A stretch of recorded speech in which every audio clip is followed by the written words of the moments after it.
और वही पंद्रह पंद्रह चौदह पंद्रह फरवरी तक आपका मैं फोन को जल्दी करा तो उसमें हमारा सिग्नल शुरू हो जाएगा ना। बस ये बोल रहा था मंडे में जाना हाँ दे उनके मंडे में फिर ऑर्गेनाइज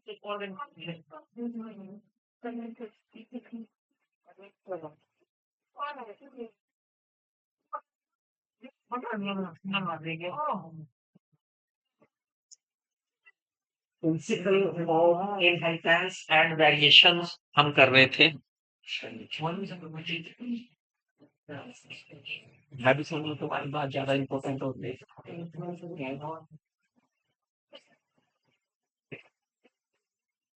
शांत हो जाओ बच्चों।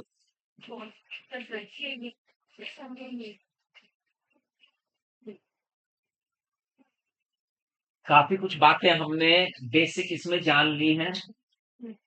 कुछ बातें जाननी शेष है। जैसे कि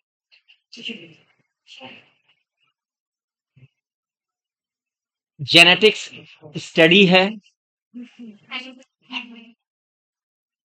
इनहेरिटेंस एंड वेरिएशन थी, heredity transfer of character from one generation to other generation, inheritance है प्रोसेस ऑफ ट्रांसफर, वेरिएशन है डिग्री ऑफ चेंज। डोमिनेंट आपने जान लिया है, law of dominant, law of segregation, law of independent assortment, law of incomplete dominance and codominance. इसके अलावा आप linkage को जान चुके हैं और रिकॉम्बिनेशन को जान चुके हैं। अब इससे आगे बढ़ते हैं। अब आता है डिटर्मिनेशन ऑफ सेक्स। हालांकि इसके बारे में हमने थोड़ा सा पहले भी बताया था आपको, लेकिन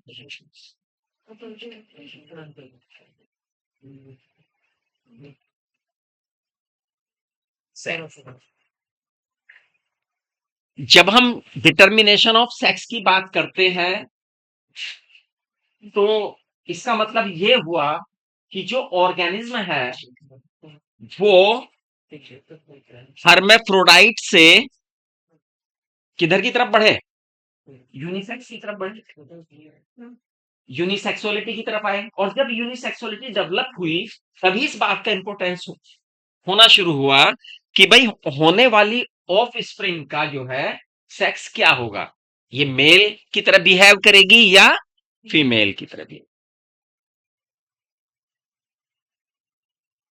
लोगों के पास भी एक ऐसा प्रश्न था जिसका जवाब वो ढूंढने की कोशिश करते रहे और उन्हें नहीं मिला। हालांकि बहुत सारी अवधारणाएं समाज में व्यक्त हो जाती हैं कि भाई अच्छा, अगर हम ह्यूमन के केस में देखें, होने वाली संतान लड़का होगी या लड़की होगी। अच्छा, ये खाओ तुम, वो खाओ तुम, है ना, आ, ये काम करो तुम, ये काम ना करो बिल्कुल भी। तो इस तरह के मिसकंसेप्शन या अंधविश्वास जो है लोग बनाते रहते हैं और बने भी, और आज भी चल रहे हैं। मजे की बात तो ये है, आज भी चल रहे हैं, है ना। जब तक अज्ञानी है संसार में और उनको बढ़ावा देने वाले लोग हैं, देखो अज्ञानी एक है, उसे बढ़ावा देने वाले बहुत है ना। तो वो बढ़ावा देने वाले ज्यादा खतरनाक है। अगर वो बढ़ावा ना दे तो उसकी हिम्मत नहीं है कि उसका ज्ञान वहीं डंप हो जाएगा, लेकिन उसे के पीछे तुम्हें क्यों, क्योंकि हमारे प्रॉब्लम का क्या चाहते हैं, इजी सॉल्यूशन चाहते हैं। हर एक प्रॉब्लम का कैसा सॉल्यूशन चाहते हैं, इजी, कि भाई चुटकी बजे और हमारी प्रॉब्लम सोल्व हो जाए। ऐसा कोई तरीका है?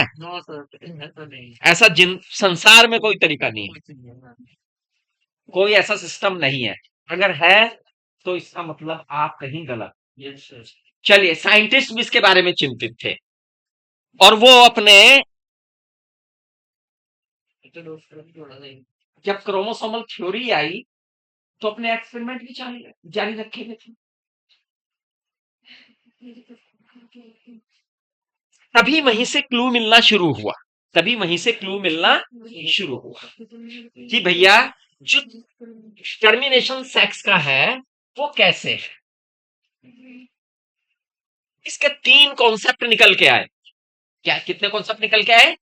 3। एक आया एनवायरमेंटल, एक क्रोमोसोमल और एक जेनेटिक। भैया 3 तरह से सोचना शुरू किया। एनवायरमेंट भी क्या सेक्स का डिटर्मिनेशन करता है, या क्रोमोसोम्स के द्वारा होता है, या कोई जीन की स्ट्रक्चर्स हैं वो करती है। मजे की बात यह है कि ये तीनों रेस्पॉन्सिबल है, तीनों, लेकिन अलग अलग केसेस। तीनों रेस्पॉन्सिबल है लेकिन अलग अलग केसेस में।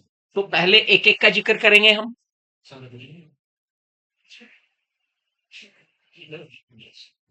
एनवायरमेंट का, वातावरण का।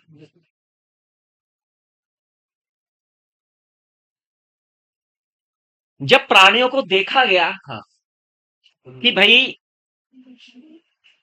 उत्पन्न होने वाला इनका ऑफस्प्रिंग मेल होगा या फीमेल होगा, तो बड़े बड़े 2 प्राणियों का जिक्र हम आपके सामने करते हैं, एक क्रोकोडाइल का, छिपकली का और टॉर्टवाइज का। 3 का करेक्ट। क्रोकोडाइल में डिटर्मिनेशन ऑफ सेक्स कैसे होता है? अगर हम क्रोकोडाइल या हम इसकी बात करें बॉल लिजार्ड की, तो इनमें भैया जो एटमॉस्फेयर का टेम्परेचर है ना, वो सेक्स को डिटरमाइन करता है। एटमॉस्फेयर का जो टेम्परेचर है, जिस समय वो दोनों एग लेइंग प्राणी हैं, अंडे देते हैं, और अंडों की क्या होती है? हैचिंग। अंडों की क्या होती है? हैचिंग भी नहीं, ये रेप्टाइल्स तो हैचिंग नहीं करते, ये तो क्या करते हैं? अंडे देते हैं और छोड़ के चले जाते है ना, वातावरण के भरोसे। अब यहीं पर मेल और फीमेल सेक्स डिसाइड होता है वातावरण के टेम्परेचर पे। अगर टेम्परेचर हाई है, क्या है, और ऐसे समय में एग दे दिए इन्होंने, जब टेम्परेचर हाई है, तो उससे होने वाली जो ऑफ स्प्रिंग होगी वो क्या होगी? मेल। क्या होगी? मेल। और अगर टेम्परेचर लो है, तो उससे होने वाली ऑफ स्प्रिंग क्या होगी? फीमेल। अब ये हाई और लो की क्या बात करें, कितना टेम्परेचर, क्या कितना ऐसे क्या मेजर किया गया? ये देखा गया, अगर 33 डिग्री सेंटीग्रेड से अबव है, क्या है, तो उसे हाई टेम्परेचर की श्रेणी में उनके लिए रखा गया। और अगर 33 से नीचे, तो यानी 28 टू 33, और फिर ये रेंज बढ़ती है, ये लोअर रेंज आती है 28, कहां तक आती है? 28। अब 33 से 28 यहां पर अगर है ना टेम्परेचर, तो यहां पर ये चूंकि मिक्सिंग चल रही है, मेल एंड फीमेल दोनों की संभावनाएं है। लेकिन जैसे ही 28 डिग्री से क्या आएगा? डाउन आएगा। जितने भी अंडे होंगे वो क्या प्रोड्यूस करेंगे? फीमेल प्रोड्यूस करेंगे। ऐसे ही 33 से ऊपर अगर जाएगा, तो जितने भी एग हैं वो क्या प्रोड्यूस करेंगे बच्चे? मेल। सर केक के अंदर इस तरह क्या हो, मतलब टेम्परेचर के वजह जो मेल फीमेल है। हाँ, देखिए, अभी जिस हम क्रोमोसोमल थ्योरी को एडेप्ट कर रहे हैं बेटा, जो हम क्रोमोसोमल थ्योरी आज की डेट में मान रहे हैं, हम ये मान रहे हैं कि जो मेल है, जो मेल की इंस्टिंक्ट आती है, ये सारा सारा खेल क्या है? हार्मोनल से। हार्मोन की चेंज होती है, हार्मोन की चेंज होने से आपके अंदर चेंज आनी शुरू हुई, ठीक है। और एक हार्मोन या किसी ना किसी एंजाइम के साथ है, एंजाइम किसी ना किसी जीन के साथ, तो एक्टिवेशन कहीं ना कहीं एक्टिवेशन ऑफ जीन से ही जुड़ा हुआ मामला है। अंततः वहीं से निकल के आएगा मामला, जुड़ेगा ये अंत में जाके वहीं कहीं ना कहीं, ठीक है। तो ये स्टिमुलेट हो जाते हैं टेम्परेचर से ही। क्या हो जाते हैं? टेम्परेचर से ही स्टिमुलेट होते हैं और इंडिपेंडेंटली जीन बिहेव करने लगते हैं मेल हार्मोन को सिक्रीट करने के लिए, या जो मेल को प्रोड्यूस ना कर पाए फीमेल हार्मोन। ये रहे। टॉर्टवाइज में क्या है? इसमें उल्टा है। टॉर्टवाइज में क्या है?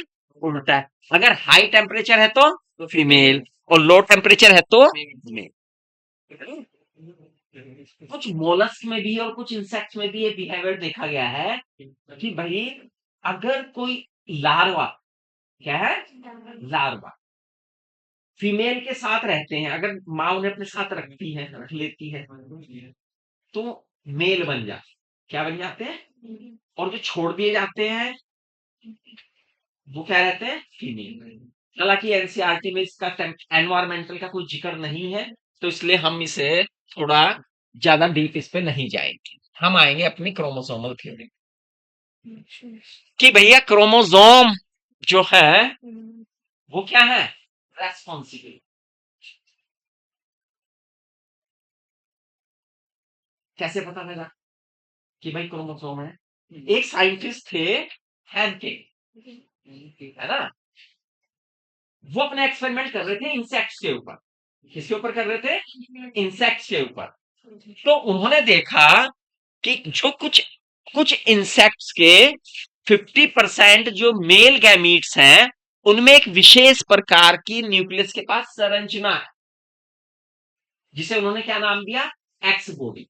क्या नाम दिया, एक्स बॉडी नाम दिया कि भैया न्यूक्लियस के पास एक संरचना है जिसे उन्होंने एक्स बॉडी नाम। कुछ के पास है ये और कुछ के पास नहीं है। हालांकि ये तो जान गए कि भाई एक्स बॉडी है कोई संरचना, लेकिन इसका क्या सिग्निफिकेंस है वो ये नहीं बता पाए। इसका सिग्निफिकेंस क्या है वो इस बात को नहीं बता पाए पूरी तरह से। हालांकि जिसमें ये एक्स बॉडी जाती है वो फीमेल बनता है, जिसमें एक्स बॉडी नहीं जाती क्या बनता है, इन्हें ही लेटर ऑन एक्स क्रोमोसोम नाम दिया। क्या नाम दिया गया, एक्स क्रोमोसोम नाम दिया गया। और क्रोमोसोम्स को के आधार पर सेक्स को डिटरमिन करने वाली जो थ्योरीज दी गई वो थी इस प्रकार से, X X X Y theory, है ना, एक्स एक्स और X X X zero theory, Z Z Z W theory,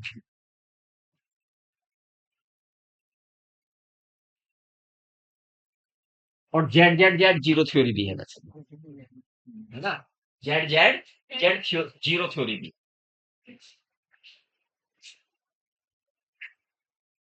इन एक एक थ्योरीज को हम लेके चले। सबसे पहले X X and X Y theory.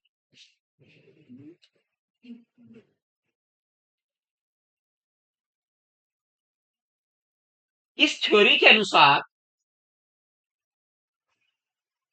ये कहा गया कि किसी भी प्राणी में जो क्रोमोसोम है वो दो तरह के हैं। क्रोमोसोम कैसे हैं, दो तरह के। एक वो क्रोमोसोम है जो भाई किसी प्राणी के जो सोमैटिक कैरेक्टर है उन्हें गवर्न करते हैं, उन्हें क्या नाम दिया गया, ऑटोसोम। उन्हें क्या नाम दिया गया, ऑटोसोम। जो सोमैटिक कैरेक्टर्स को, क्रोमोसोम को दो श्रेणियों में बांट दिया गया। और एक वो है जो उनके लिंग निर्धारण में सहयोग कर रहे हैं, उन्हें क्या नाम दिया गया, एलोसोम।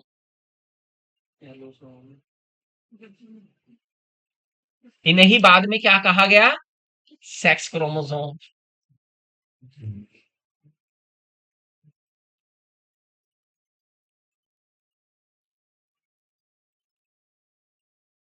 अब ये जो सेक्स क्रोमोसोम है इनमें भी फिर डिफरेंट दिखाई दिया।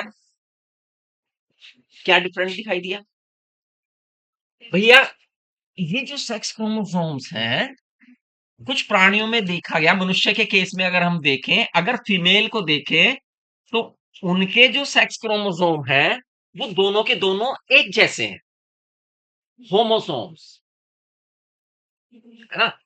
जबकि फीमेल के केस में ऐसा नहीं है। एक क्रोमोसोम, सॉरी, मेल के केस में ऐसा नहीं है। एक क्रोमोसोम जो है दूसरे से थोड़ा सा छोटा है, उसकी हाइट में गड़बड़, तो हिट्रोसोमी दिखाई दी। क्या दिखाई दी? तो दे आर हिट्रोसोम। क्या है? हिट्रोसोम। एक होमोजाइगस टर्म हमने बताई थी आपको, वो अलग चीज है होमोजाइगस, है ना, वो अलग टर्म है, उससे कंफ्यूज मत होइएगा। सोम्स लगा है तो क्रोमोसोम के लिए, सोम लगा है तो क्रोमोसोम के लिए। अब मेल जो है हिट्रोसोमी शो कर रहा है, और फीमेल क्या शो कर रही है? क्रोमोसोमी शो कर रही है।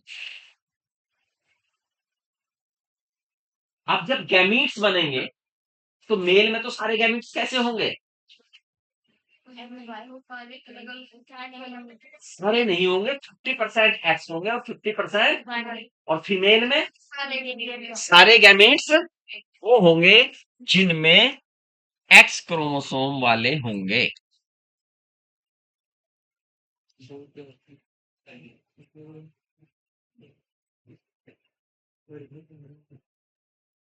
और हम जानते हैं कि जिसमें एक्स के साथ एक्स रहेगा वो प्रोजनी कैसी होगी बच्चे? फीमेल होगी। और जिसमें एक्स के साथ वाई रहेगा वो प्रोजनी कैसी होगी? मेल होगी। और ये डिसाइड कौन कर रहा है यहां पर? कौन कर रहा है डिसाइड? मेल कर रहा है। कौन डिसाइड कर रहा है? मेल, क्योंकि हिट्रोसोम है उसके पास। उसके पास क्या है? हिट्रोसोम्स, है ना। तो इस आधार पर ही लिंग का निर्धारण हो जाता है। जब ये एक्स एग एक्स स्पर्म के साथ मिलता है तो जो प्रोजनी में उत्पन्न होगी वो फीमेल होगी, और जब ये एक्स इस वाई के साथ फ्यूज्ड होता है तो इससे जो प्रोजनी उत्पन्न होगी वो क्या होगी? मेल होगी। इस प्रकार से मेल और फीमेल का विभाजन होता है। ऐसा ही कुछ आपने ड्रोसोफिला में भी देखा। कुछ मेजोरिटी में जो चीजें पाई जाती हैं वो एक्स एक्स और एक्स वाई वाले प्राणी कैसे हैं? एक्स एक्स और एक्स वाई वाले प्राणी, है ना, जिनमें या तो एक्स एक्स होता है या एक्स वाई होता है, और उनमें लिंग का निर्धारण इस प्रकार से हो जाता है। ह्यूमन में समझ में आया? ड्रोसोफिला में समझ में आया या नहीं आया? अब और भी प्राणी, ये तो एक्स एक्स और एक्स वाई वाली थी। अब इसके अलावा एक और कौन सी बताई थी हमने?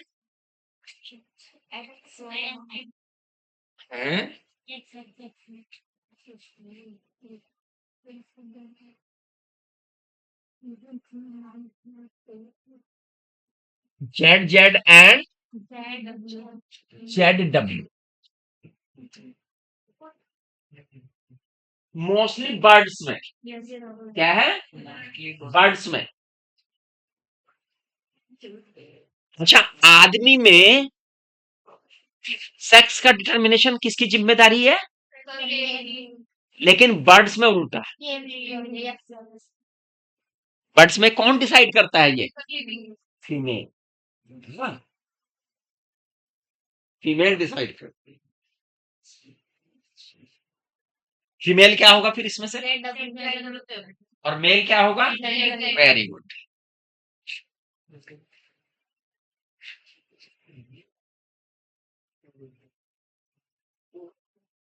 हिट्रोसोमी किस में पाई जाएगी? फीमेल। हिट्रोसोमी किस में पाई जाएगी? फीमेल में। यहाँ फीमेल में हिट्रोसोमी है।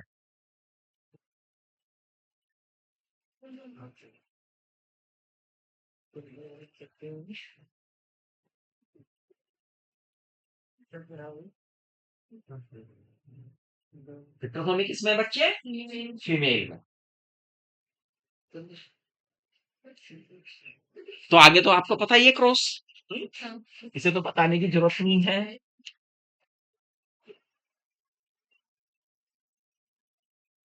ये कौन है? हैं? और ये कौन है? फीमेल।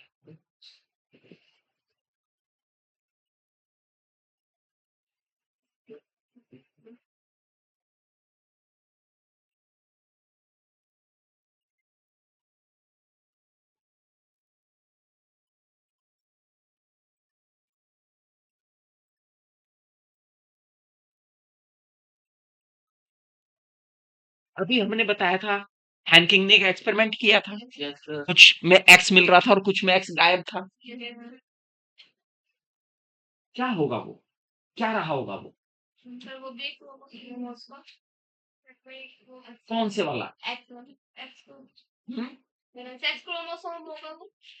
होगा तो कौन सा, किस टाइप का होगा? किसी में एक्स था ही क्यों नहीं?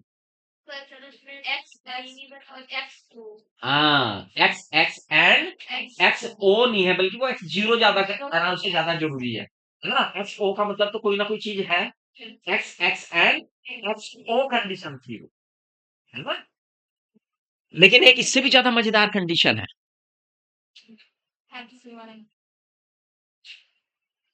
जो किसमें पाई जाती है?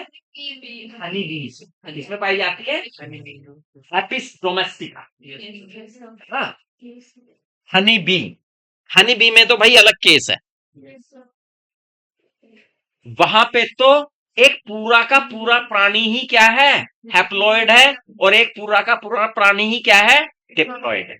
हैप्लॉइड और डिप्लॉइड का मतलब समझते हैं? क्या है इसका मतलब?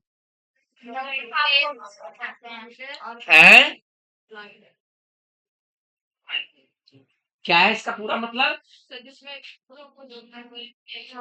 हैप्लॉइड और डिप्लॉइड होने का मतलब भाई, एक में क्रोमोसोम नंबर 2n है और एक में क्या है? है। और हम जानते हैं कि जब गैमेटोजेनेसिस होता है तो इस 2n से n बनना जरूरी है। और 2n से n कैसे बनता है? जब मियोसिस होता है। जब क्या होता है? मियोसिस होता है।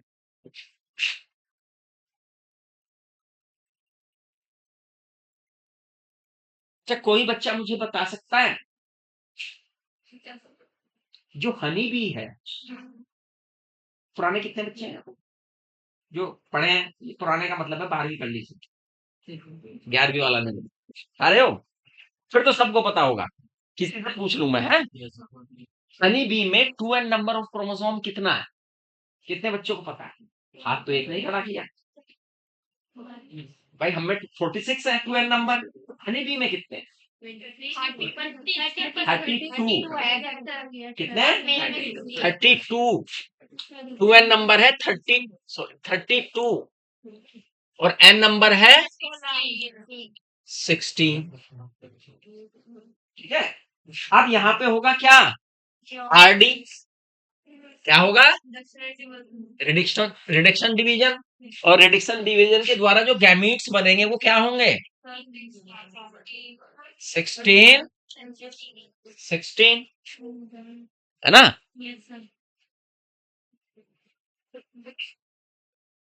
अगर यहाँ पे रिडक्शन डिवीजन हो गया तो क्या होगा?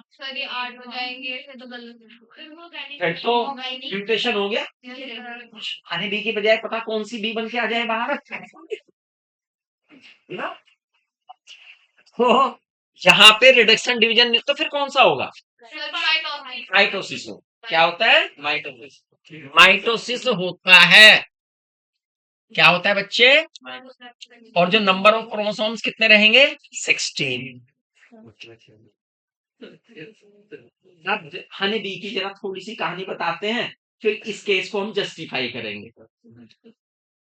अगर आपने एक कॉलोनियल एनिमल है, ये इंसेक्ट है जो कॉलोनी में रहता है। इसकी एक कॉलोनी में एक क्वीन होती है। क्या होती है? क्वीन होती है। एक फॉर्म में केवल एक फीमेल है, वो क्वीन है तो नाम है। बहुत सारी वर्कर्स होती है। बहुत सारी क्या होती है? फिर उसे क्वीन नाम ऐसी थोड़ा ना दिया गया ना। रानी है वो, इसका मतलब उसकी सेवा पानी करने वाले दास दासी भी बहुत होने चाहिए, तो रानी है। तो वर्कर्स बहुत है। अगर जेनेटिकली देखें तो वर्कर्स भी फीमेल है, वर्कर्स भी क्या है, फीमेल है। और कुछ मेल होते हैं जिन्हें ड्रोन क्या कहते हैं, ठीक है, वो हैप्लॉइड है। उनका काम क्या है, उनका काम केवल रिप्रोडक्शन में पार्ट लेने का है, इसके अलावा उनका और कोई काम नहीं, और कोई काम उनका नहीं है। केवल वो क्या करते हैं, जो रिप्रोडक्शन की क्रिया है उसमें पार्ट करते हैं। तो ये रानी मक्खी जो है, कौन, इसकी लाइफ कितनी होती है, हैं? पता नहीं, 2 से 5 साल रानी मक्खी की लाइफ कितनी होती है, 2 से 5 ईयर जिंदा रह लेती है ये। और सुनिए मजे की बात सुनिए,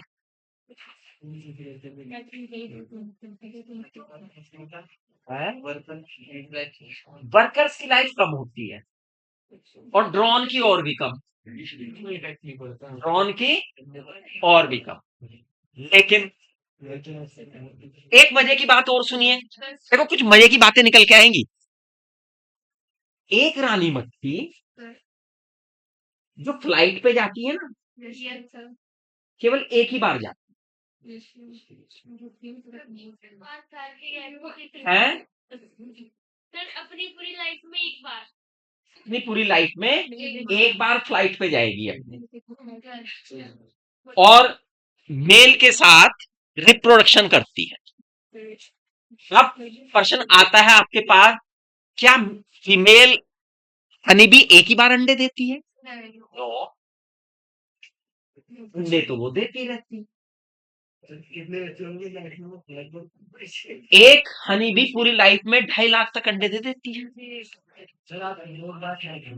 हाँ, तो यही तो मैं सोच रहा हूँ किसके मन में प्रश्न आएगा वो। हाँ, छत्ता लग गया। हाँ, किसने तोड़ दिया, किसी ने तोड़ दिया। हाँ, तो उसको दोबारा फ्लाई करने की जरूरत होगी ना, क्योंकि दूसरे रास्ते से ढूंढना उसको। अरे तो 2 बार हो गया, और जितनी बार जितना मिस्टेक है इतनी बार फ्लाई करेंगे। नहीं, देखो अब समझिए इस रहस्य को, अब समझिए। अब मैं इस रहस्य को समझाता हूँ आपको।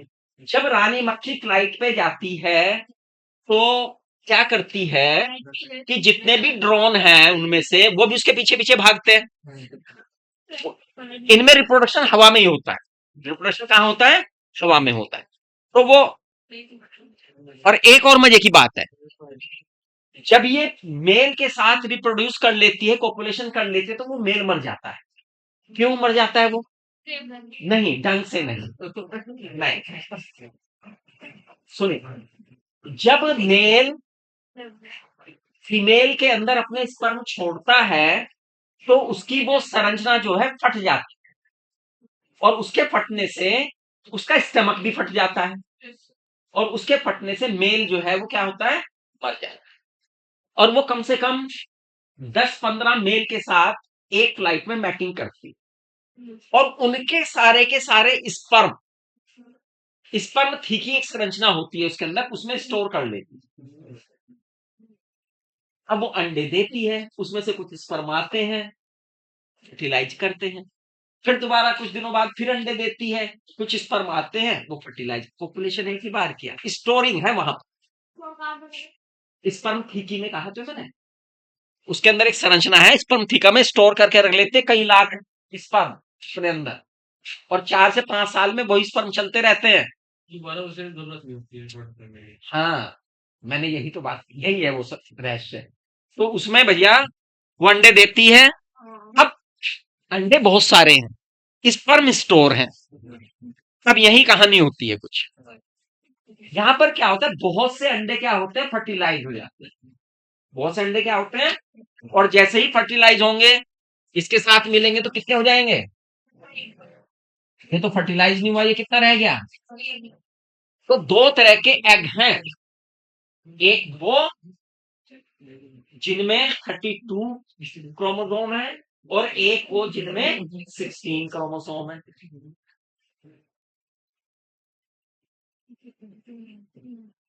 उसके बाद जो बच्चे, देखो मैंने बताया था ये एक क्वेश्चन किसी ने नहीं पूछा जो पूछना चाहिए था।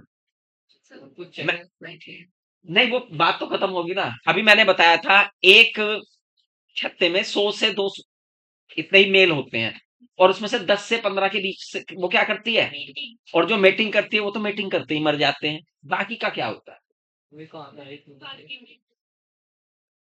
बाकी का क्या होता है?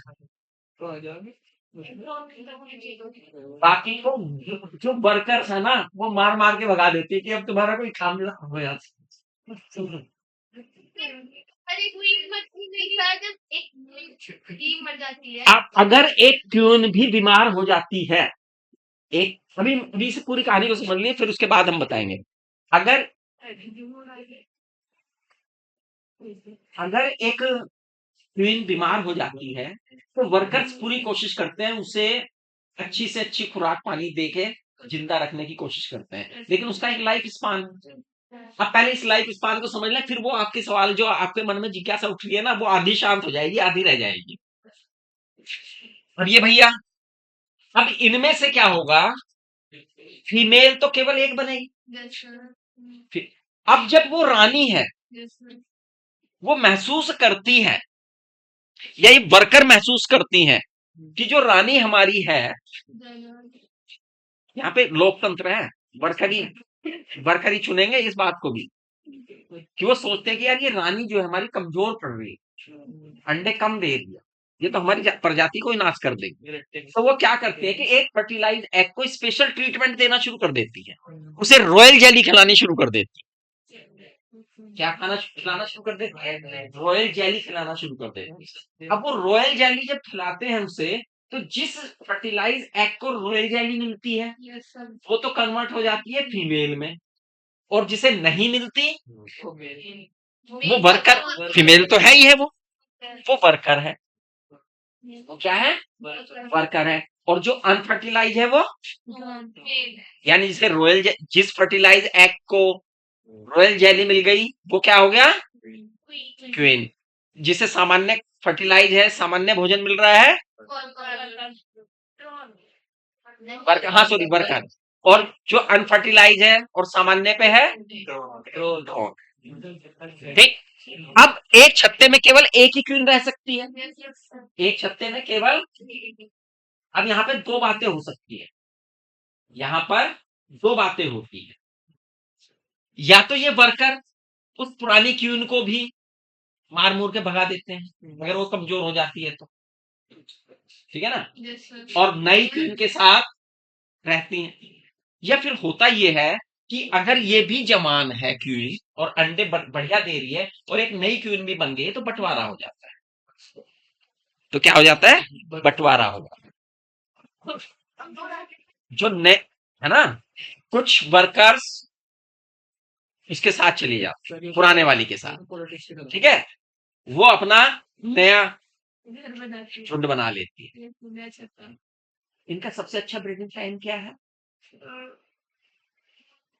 फरवरी टू अप्रैल चलता है। आप देखेंगे कि जब फरवरी शुरू होता है बहुत सारे झुंड के झुंड मधुमक्खियां निकलने शुरू करते हैं, हालांकि वो किसी पे हमला करने नहीं जा रहे, वो अपनी जो नेचुरल एक नई रानी है जो अपने झुंड के साथ उड़ रही है, फ्लाइट पे उड़ रही है, वो शहद बनाएगी, है ना। अच्छा आपने एक और देखा होगा, आजकल शहद मधुमक्खी का पालन भी बहुत करते हैं लोग, तो वो भी क्या काम करते हैं कि भाई एक एक दो साल रखते हैं पुरानी क्वीन को, फिर उसे निकाल देते हैं, नई क्वीन वर्कर्स नई क्वीन बना लेते हैं, तो शहद का प्रोडक्शन ज्यादा होता है। नई क्वीन, ज्यादा अंडे, ज्यादा अंडे, ज्यादा वर्कर्स, ज्यादा वर्कर्स, ज्यादा शहद, प्रोडक्शन बढ़े।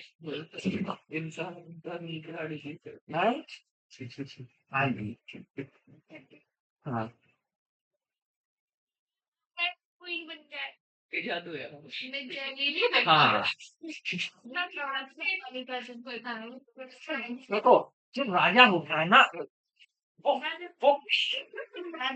केवल क्रोमोसोम ही तो 32 है, यानी जो राज करता है, जो रूल करता है, उसमें कुछ ना कुछ तो अलग होना चाहिए। तो रॉयल जेली क्रांत वो आकार में बड़ी होती है, वर्कर छोटी रहती है। ये मधुमक्खी अपनाती है, वर्कर सी बनाती, वर्कर सी चुन चुन के लाती हैं, जिसमें फ्रक्टोज भी हो, विटामिन भी हो, मिनरल्स भी हो, वो यही तो फूड है, वो वही रॉयल जेली बनती है। ये लोग बाग में रखते होंगे सर, हैं? वो रखते होंगे तो फिर हाँ, रानी का सबसे ज्यादा प्रोडक्शन होता है। नहीं, छिपा के रखते होंगे रॉयल जेली को तो फिर रॉयल जेली लाने वाली मधुमक्खी सीधे उसी अंडे पे उसी सेल में जाएगी जहां पे रानी है, बस। अच्छा हाँ, वहीं जाएगी, इसके अलावा कहीं नहीं जाएगी, वो स्पेसिफिक है। मैं उसको पॉलिटिक्स है समझ में आ गया? हनी बी में डिटर्मिनेशन ऑफ सेक्स कैसे होता है? उसके लिए तो भैया इस तरह से डिटर्मिनेशन ऑफ सेक्स होता है प्राणी। मतलब ठीक, एक बड़ी चलिए, चीज़ है, हमारे यहां तक सब बच्चों को समझ में आ गया होगा।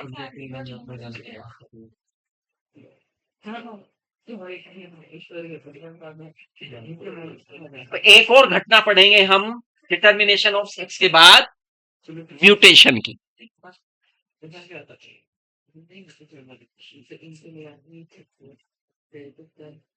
म्यूटेशन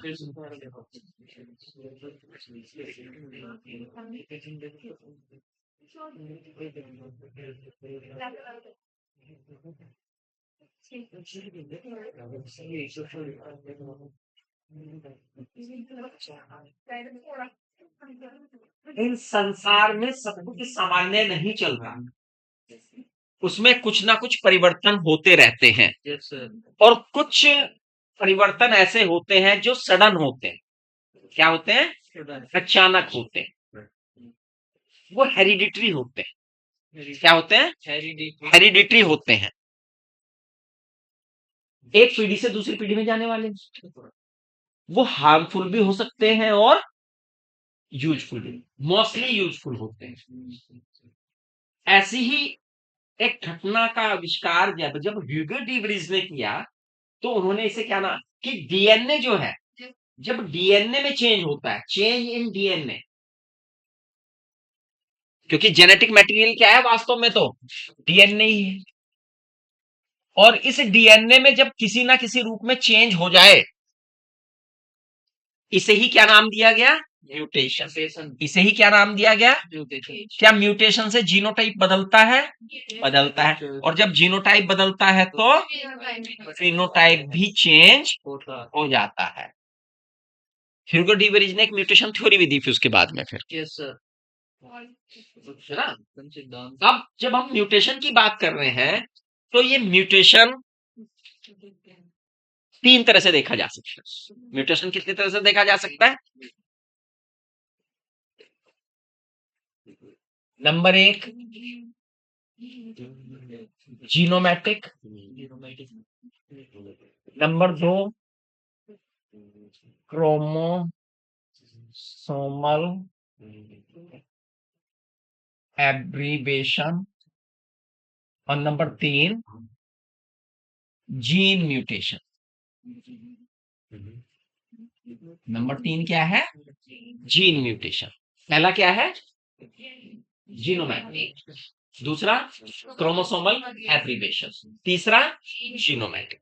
समझे पहले तीनों का मतलब क्या है। जब हम जीनोमैटिक की बात कर रहे हैं, तो इसका मतलब है क्रोमोसोम्स के नंबर के कारण, नंबर में चेंज हो। क्रोमोसोम के किस में चेंज हो? नंबर में चेंज हो। जब हम क्रोमोसोमल एब्रीवेशन की बात कर रहे हैं, तो क्रोमोसोम के स्ट्रक्चर में चेंज हो, क्रोमोसोम के स्ट्रक्चर में चेंज हो। और जब हम जीन म्यूटेशन की बात कर रहे हैं, तो किस में चेंज हो? जीन में चेंज हो। समझ में आया? एनसीईआरटी ने एक धोखेबाजी कर दिया। क्या कर दिया उन्होंने?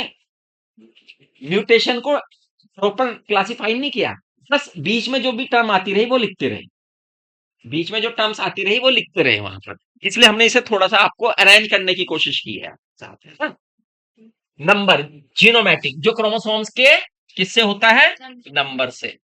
अब क्रोमोसोम का नंबर अल्टर हो जाए, अब अल्टर होने में जरा देखिए ध्यान से, अल्टर होने को जरा ध्यान से देखिए। अल्टर होने का मतलब एक क्रोमोसोम, दो क्रोमोसोम, तीन क्रोमोसोम, इस तरह से अगर बढ़ते हैं या घटते हैं तो उसे कहा गया एन्यूप्लॉइडी। क्या कहा? एन्यूप्लॉइडी।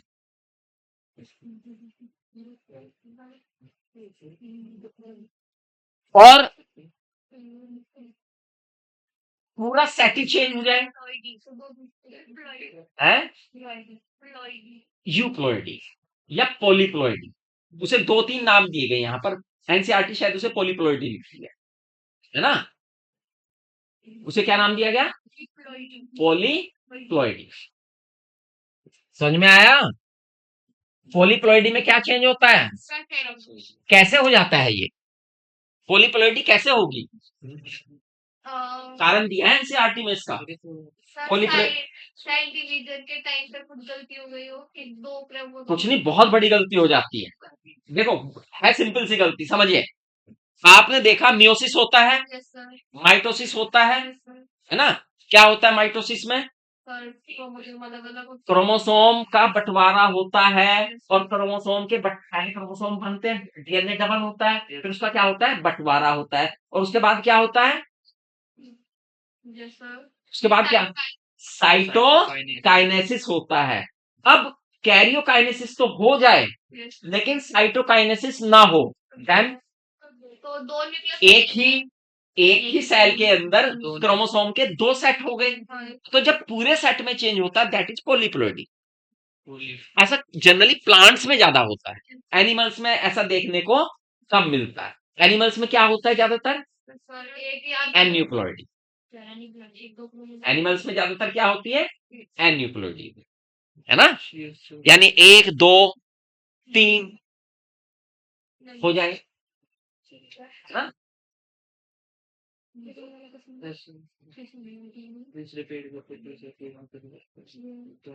ये चेंज आ जाए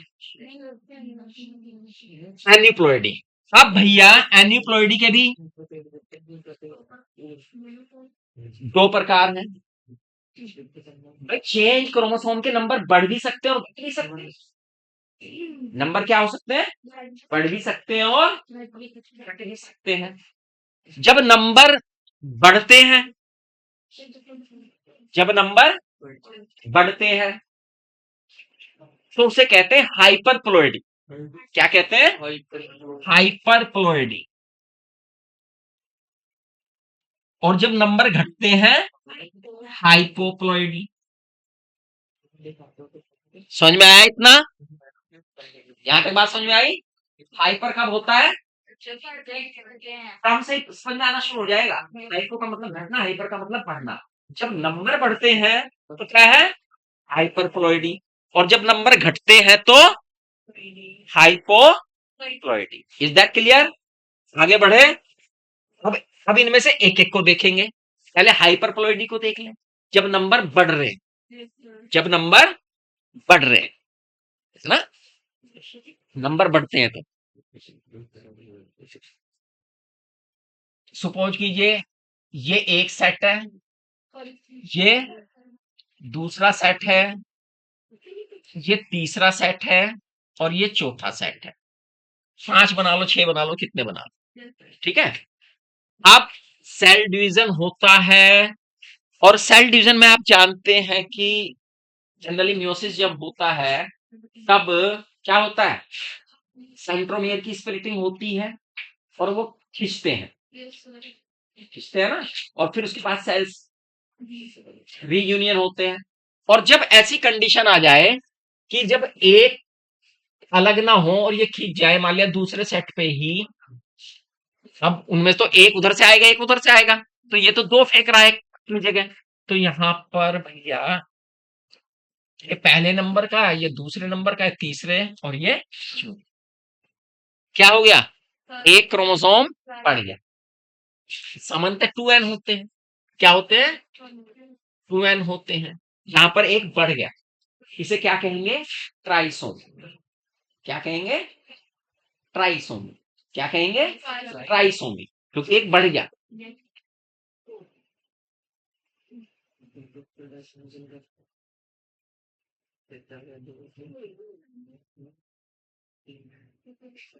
ट्राइसोमी, ठीक है ना?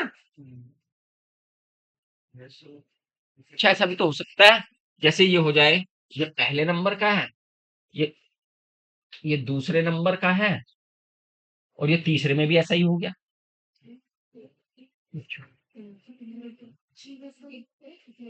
है ना? ऐसा भी तो हो सकता है, एक चीज डबल हो जाए, डबल बार हो रही है, तो इसे क्या कहेंगे? Double trisomy. क्या कहेंगे? Double trisomy. क्या कहेंगे बच्चे? Double trisomy. इसे क्या कहेंगे? Double trisomy. है ना?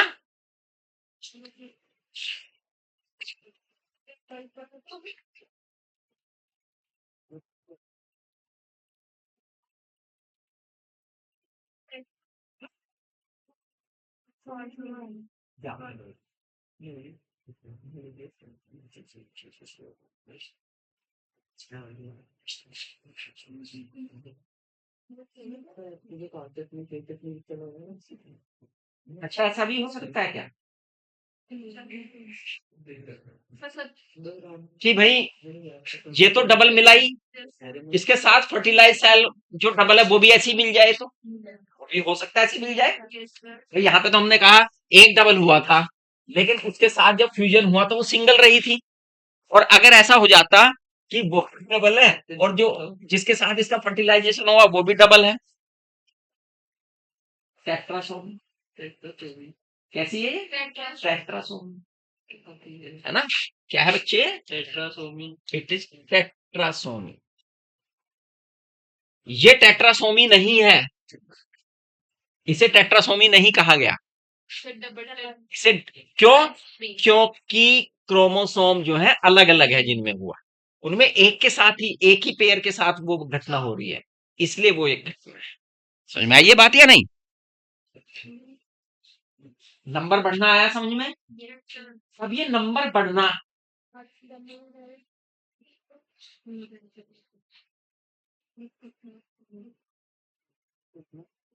नंबर बढ़ना क्रोमोसोम का किसी में भी हो सकता है, ऑटोसोम में भी हो सकता है, सेक्स क्रोमोसोम में भी हो सकता है, तो उसी आधार पे इंसोमी का नाम है ना? क्या?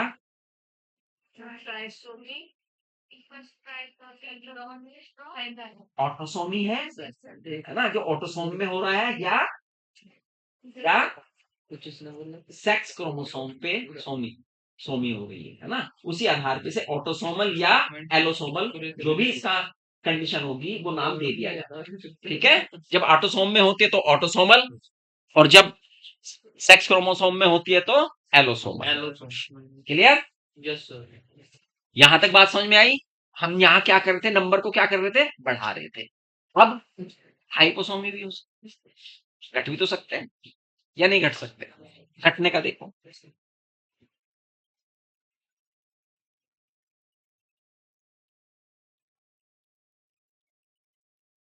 नहीं पता नहीं लगा। तो फिर से नहीं थी मेरी इतनी तारीफ, कुछ फेक में दिया हमने।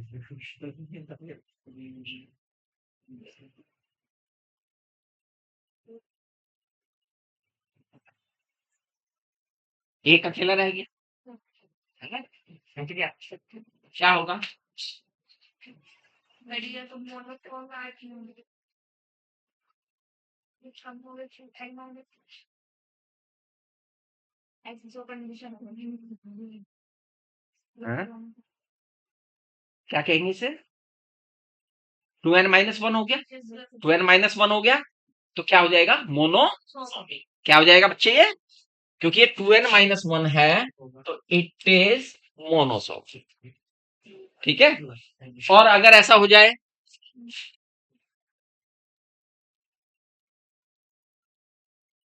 पहला, तीसरा, चौथा, पांचवा, मतलब एक गायब ही हो गया पूरा पेयर ऑफ क्रोमोसोम हाँ पूरा ही गायब है, 2n-2 हो जाएगा पूरा ही गायब हो गया। इसे क्या कहेंगे? हाँ किसने बोला? किसने बोला? क्या नाम बताया है? Nullisomy. It is nullisomy. Very good. Null, null हो गया, है ना? नल हो गया मामला, नल बटे सन्नाटा हो गया, तो इसे हम क्या कहेंगे? नल्ली सोमी। कौन है नल्ला? शादी करते हैं? दुकान करते दिखाई सुनना है नारायण मिश्रा नल्ला है। जिसके साथ में से विभूति नारायण हाँ, वो अलग से विभूति नारायण का नहीं पता? हमें पता है किस किस को नहीं पता विभूति नारायण मिश्रा का? अच्छा, विभूति का किसे पता है? तुम्हें पता है? एक टीवी में शो आता है, मोस्ट पॉपुलर शो था, भाभी जी घर पे हैं। तो उसके एक पात्र हैं जिनका पूरा नाम है विभूति नारायण मिश्रा। तो उन्हें जो है एक उपाधि मिली हुई है नल्ले की। तो यहाँ पे भी नल सोमी होगी, है ना? चलिए, ये बात ऑटोसोमल भी हो सकती है और एलोसोमल भी हो सकती है। ठीक है? यानी घटना बढ़ना ऑटोसोम के साथ भी लगा रह सकता है और सेक्स क्रोमोसोम के साथ भी लगा रह सकता है ना? ये पढ़ेंगे, घटनाएं हैं हमारे पास। जैसे कुछ चीजें पढ़ेंगे आप, डाउन सिंड्रोम पढ़ेंगे। क्या पढ़ेंगे? Syndrome down syndrome. Down syndrome में जब आप पढ़ेंगे तो आप देखेंगे नंबर ऑफ एक क्रोमोसोम बढ़ जाता है। तो ये क्या चीज है? ऑटोसोमल। बिल्कुल ठीक, ऑटोसोमल ट्राइसोमी है। और अगर आप क्लीनीफिल्टर सिंड्रोम पढ़ेंगे, वहां क्या होता है? सर एक एक एक्स वहां पे भी बढ़ जाता है। यस सर तो वो क्या है? एलोसोमल। एलोसोमल ट्राइसोमी। और अगर आप पढ़ेंगे टर्नर सिंड्रोम पढ़ेंगे तो वहां क्या होता है? एक घट जाता है क्या? तो वो क्लियर? बिल्कुल ठीक। ये तो थे क्रोमोसोम के नंबर पर। अब है क्रोमोसोमल एब्रीवेशन पे। क्रोमोसोमल एब्रीवेशन,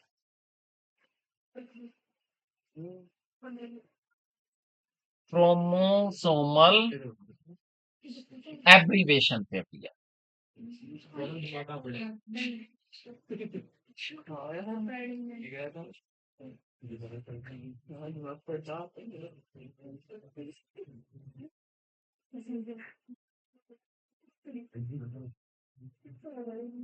अब क्रोमोसोम पे तो क्रोमोसोम की लेंथ है ना? क्या क्या हो सकता है क्रोमोसोम की लेंथ में? क्रोमोसोम की लेंथ में कुछ बातें घट सकती है। क्या क्या हो सकता है? इसमें कोई हिस्सा घट जाए इसमें से तो उसे हम क्या कहेंगे? डेफिशिएंसी। क्या कहेंगे? डेफिशिएंसी। कुछ ये डेफिशिएंसी और डिलीशन को जरा समझिए। इसे दो चीजें हैं, एक डेफिशिएंसी है और एक क्या है? डिलीशन। डिलीशन का मतलब तो ये है, सपोज कीजिए यहां से ये जीन गायब हो जाए, ठीक है? तो जब ये गायब है तो इसकी क्रोमोसोम की हाइट लेंथ पे कोई फर्क नहीं पड़ा, केवल एक जीन गायब हुआ। तो इसे हम क्या कहेंगे? डिलीशन। इसे हम क्या कहेंगे? डिलीशन। लेकिन अगर यही काम ये जो कोने पे है इनके साथ हो जाता तो इसकी लेंथ भी इफेक्ट हो जाती। उसे क्या कहेंगे? डेफिशिएंट। इसे हम क्या कहेंगे? डेफिशिएंसी। तो डिलीशन और डेफिशिएंसी में ये अंतर है। डिलीशन और सब, एक होता है एडिशन। क्या होता है? एडिशन। एडिशन की अगर हम बात करें, क्रोमोसोम में एडिशन कैसे होता है?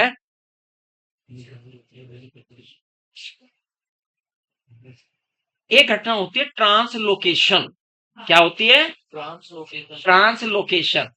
क्या होता है ट्रांसलोकेशन? नहीं, देखिए ट्रांसलोकेशन को समझिए। ये जितनी भी ट्रांस वाली चीजें है ना, इन्हें जरा समझ के रखिएगा, ये कंफ्यूजन पैदा करती। आप देखते हैं कि भैया ये एक क्रोमोसोम है और इसी के साथ ये इसका कौन है? Homologous chromosome. क्या है?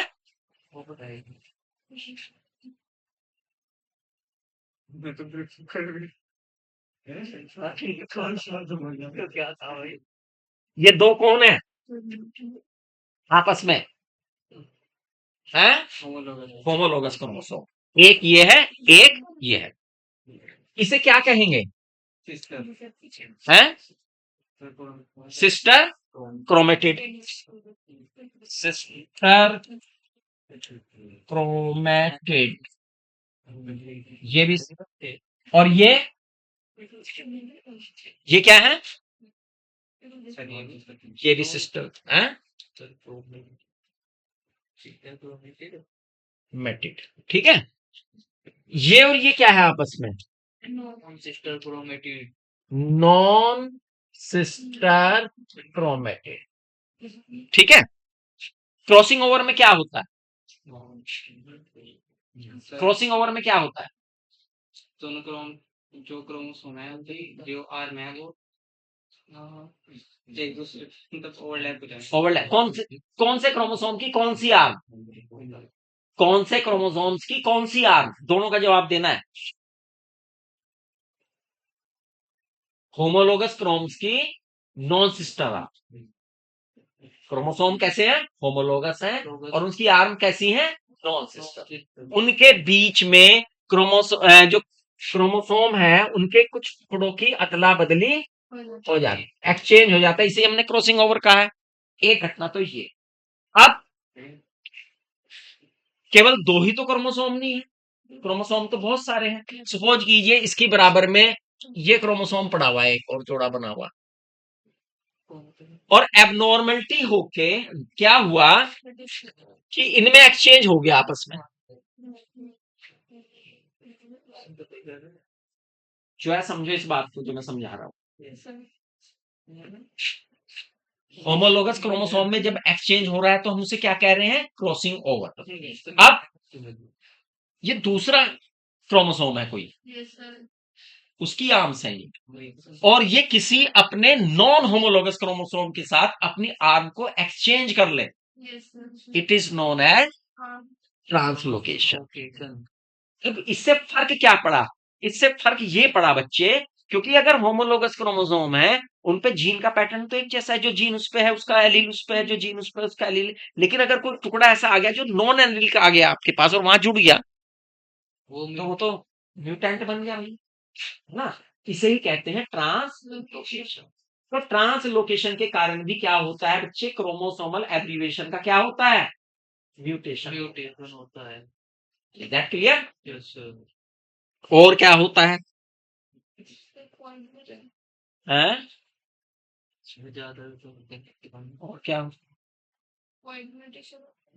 वो जेनिक म्यूटेशन में है, यही तो प्रॉब्लम कर रखी है एनसीईआरटी ने, सारे वो जो है मिक्स करके डाल दिए उन्होंने, अलग अलग नहीं किया। यहाँ तक बात समझ में आ गई, हाँ? अच्छा, ट्रांसलोकेशन आ गया समझ में। एक नई टर्म आई है आपके पास, ट्रांसलोकेशन। लोकेशन ट्रांस हो गई है, लोकेशन क्या हो गई है, बदल गई, ट्रांस हो गई है सर। है ना। ट्रांसक्रिप्शन, ट्रांसलोकेशन, ट्रांसलेशन, तीन वर्ड अभी तक बता चुके हैं आपको ट्रांस के, है ना। इन तीनों के बारे में आपको पता रहना चाहिए, ट्रांसफॉर्मेशन, एक ट्रांसफॉर्मेशन आई है, हाँ ट्रांसफॉर्मेशन तो भूल गए थे, टेक्नोलॉजी में आई थी वो, है ना। एक ट्रांसफॉर्मेशन है, सबका अंतर छोटा छोटा आपको पता होना चाहिए, और ज्यादातर ये सारी की सारी ट्रांसवर्ड है ना, ये जीन से जुड़ी हुई है, जेनेटिक से जुड़ी हुई टर्म्स है ये सारी सारी। चलिए अब जीन में देख ले भैया, जीन में क्या हो सकता है, तो जीन तो आप जानते हैं, जीन क्या है, जीन तो डीएनए है, जीन तो क्या है, डीएनए है। और डीएनए की अगर हम बात करें तो क्या है, इसमें टेम्पलेट है,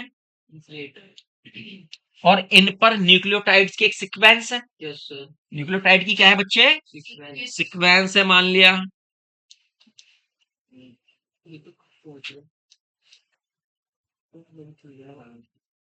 ए हमेशा किसके साथ जुड़ता है, जी हमेशा किसके साथ जुड़ता है, टी हमेशा किसके साथ जुड़ता है, जी हमेशा किसके साथ जुड़ता है, ठीक है। एक सीक्वेंस है पर्टिकुलर, दो तरह के नाइट्रोजन बेस है, कौन कौन से, प्यूरिन एंड पिरामिडिन। प्यूरिन सदैव किसके साथ जुड़ता है, पिरामिडिन के साथ जुड़ता है। प्यूरिन कौन कौन से हैं, एडेनिन और पिरामिडिन कौन से हैं, ठीक है। इनके बीच में बॉन्डिंग भी आपको पता है, कहां डबल बॉन्ड है, कहां ट्रिपल बॉन्ड है ना? अब यहां पर क्या होता है बच्चे, जीनिक में कोई भी बेस है, कोई भी बेस सब्स्टिट्यूट हो जाए, सब्स्टिट्यूट का मतलब एक की जगह पे दूसरा आ जाए, फिर बदल फेर बदल, तो एक प्रकार का ये क्या है, जीनिक म्यूटेशन। ये क्या है, और इसे हम क्या कहते हैं, सब्स्टिट्यूशन। इसे क्या कहते हैं, सब्स्टिट्यूशन। क्लियर? Yes sir. एक कोई नाइट्रोजन बेस आके जुड़ जाए कहीं पे, इसे हम क्या कहते हैं, एडिशन। इसे हम क्या कहते हैं, एडिशन। एक घट जाए, हट जाए सब्स्टिट्यूशन, एक आ जाए एडिशन। ठीक है? अब एक और बात हो सकती है, आप पता है कि ये नाइट्रोजन बेस हमेशा जब हम पढ़ते हैं तो ट्रिपलेट में पढ़ते हैं, हम इसे क्या पढ़ते हैं, ट्रिपलेट में तीन तीन को पढ़ते हैं ना आपस में। और सपोज कीजिए एक इस तरह से यहां पे आ जाए, यहां पे एक मतलब कोई एक्स मैंने लिखा है, एक नाइट्रोजन बेस आ गया, क्या जो इसकी ट्रांसलेट करने की सीक्वेंस है उसमें कोई फर्क पड़ गया, पड़ गया। क्यों? क्योंकि हम तो तीन तीन के पेयर में पढ़ते हैं। पहले ये पढ़ी जा रही थी टीसीए, क्या पढ़ी जा रही थी, टीसीए करके पढ़ी जा रही थी, लेकिन अब क्या पढ़ी जाएगी, टीसीएक्स, और उससे अगली भी बदल जाएगी, और फिर उससे अगली भी बदल जाएगी, यानी ये पूरी की पूरी सीक्वेंस में चेंज आ गया है? अगर दो जुड़ते तो तब भी यही बात आती, अगर तीन जुड़ते तो तब ना ये बात, लेकिन शर्त ये वो तीनों एक जगह जुड़े। अगर वो तीनों अलग अलग जगह जुड़ते तो तीन जुड़े, लेकिन शर्त क्या है, वो एक जगह जुड़े, तब उन्हें जो ट्रांसलेट करने की सीक्वेंस है उसमें कोई अंतर नहीं आता। तो ये भी क्या है बच्चे, एक जीनिक क्या है, म्यूटेशन है। जीन क्या है, म्यूटेशन। और जीन म्यूटेशन जब होते हैं किसी भी क्रोमोसोम के ऊपर, तो भैया अब एक क्रोमोसोम के ऊपर हुए हैं, इसके ऊपर हुए हैं, एक क्रोमोसोम के ऊपर हुए हैं। अब ये जो अपना इफेक्ट है, कुछ ऐसे होते हैं एक क्रोमोसोम के ऊपर ही दिखा देते हैं, उन्हें डोमिनेंट वो प्रभाव दिखाते हैं, और कुछ मामलों में ऐसा होता है जब तक दोनों क्रोमोसोम के ऊपर वैसा नहीं हुआ होगा, जब तक वो अपना इफेक्ट नहीं दिखाते, उन्हें हम क्या कहते हैं, रिसेसिव। जैसे आप दो बीमारियां पढ़ेंगे अभी आपके कोर्स में, कौन कौन सी, हाँ सिकल सेल एनीमिया पढ़ेंगे आप, हीमोफीलिया, कलर ब्लाइंडनेस तो जीन पे नहीं है, लेकिन फोर्स क्या है, हाँ एक्स लिंक पे है, ठीक है। हाँ दो अंतर है, ऑटोसोमल है और फिर एलोसोमल है, और फिर उसके बाद रिसेसिव है या डोमिनेंट है, यानी ये सारी चीजें कंसीडर करनी पड़ेगी। ठीक है,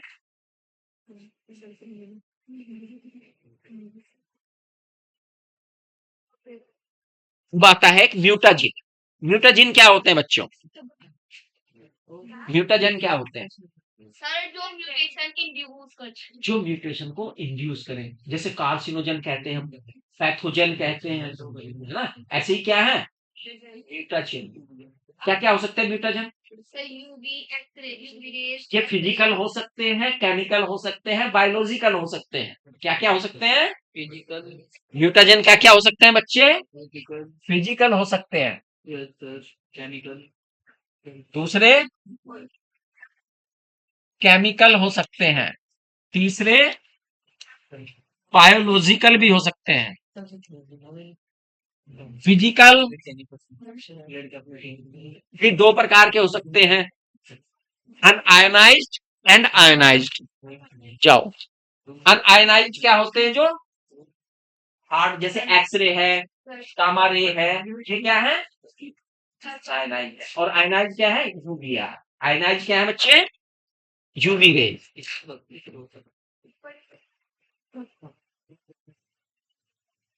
इन पे सवाल आते हैं इसलिए बताए जा रहे हैं, इसलिए अभी लग रहा है ये ऐसे है, लेकिन इन पे सवाल जब आएंगे तो आपको बताना पड़ेगा ये क्या है। ये केमिकल क्या होंगे?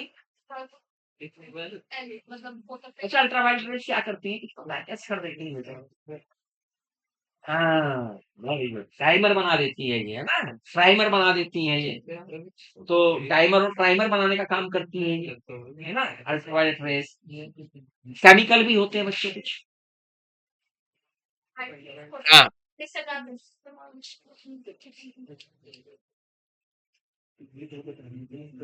HNO2 ये भी केमिकल है ना?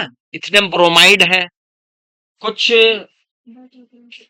रेडिएशन भी है, हालांकि रेडिएशन उसमें ही आ जाते हैं, फिजिकल में ही आ जाते हैं रेडिएशन। तो रेडिएशन हालांकि केमिकल होते हुए भी हमने फिजिकल में रखा हुआ है उन्हें, तो फिजिकल में आ जाते हैं। बायोलॉजिकल कोई बता सकते हैं कोई एक?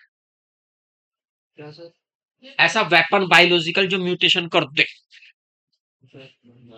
Biological mutation.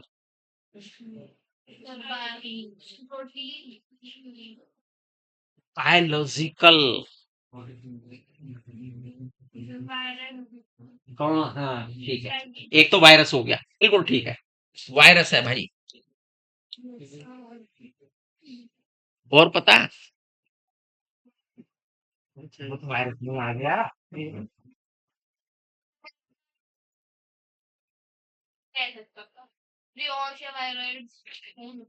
एक केस बताऊं आपको मैं?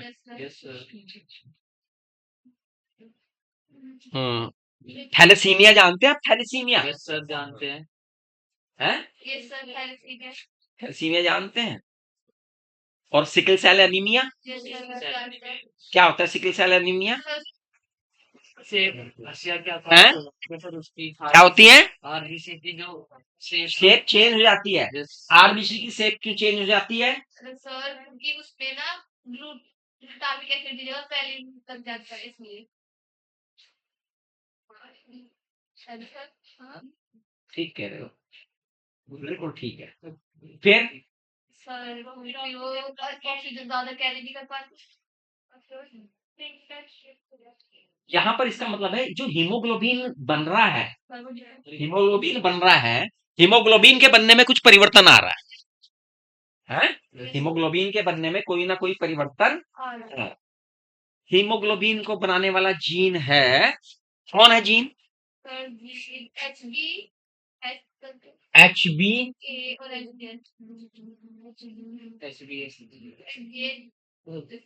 ये है, क्योंकि हीमोग्लोबिन में कितनी चेन होती है?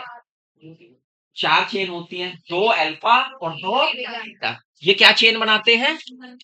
और ये क्या चेन बनाते हैं? बीटा। और ये कौन से नंबर पे है क्रोमोसोम?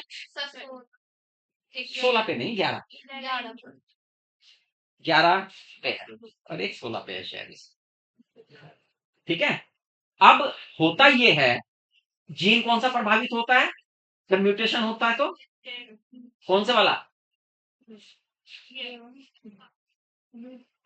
और क्या आ जाता है? HBS। क्या हो जाता है? HBS। कैसे होता है ये?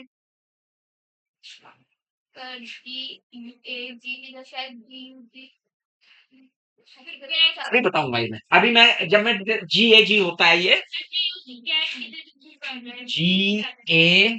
GAG, और इसका जो होगा G पे कौन जुड़ता है? C, A पे कौन जुड़ता है? T, और यहाँ पे C।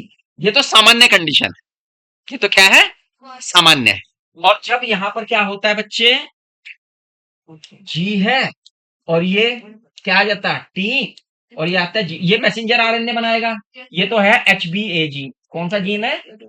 और जब ये मैसेंजर RNA बनाएगा तो मैसेंजर RNA क्या बनेगा भैया इसका? GAG, मैसेंजर RNA बनेगा। और अगर ये होगा तो मैसेंजर RNA क्या बनेगा?